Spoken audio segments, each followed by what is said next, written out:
Se ha celebrado hoy el primer maratón Ciudad de Torrent. Ha sido un éxito de participación increíble, con más de 500 participantes. Un altísimo nivel en la categoría competitiva propiamente dicha, con los mejores a nivel de la Comunidad Valenciana y algunos a nivel nacional que también han venido a probarse.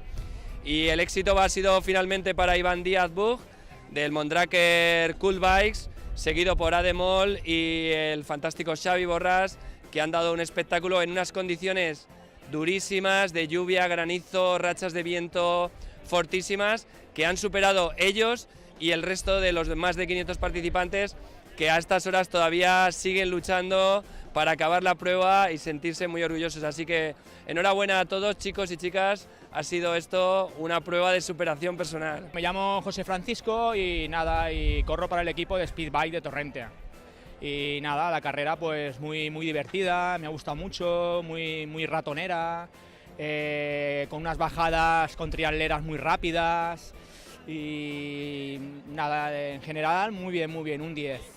Y la subida a Calicanto pues ha sido, bueno, eterno, ha sido lluvia, aire, granizo, bueno, parecía el fin del mundo, pero bueno, bien, hemos llegado arriba y al final pues hemos conseguido el objetivo de poder llegar arriba sanos y salvos, a pesar del tiempo conforme estaba. Y nada, a mí pues me ha gustado mucho, la verdad, muy contento. Soy Sergio, del equipo JC Bike.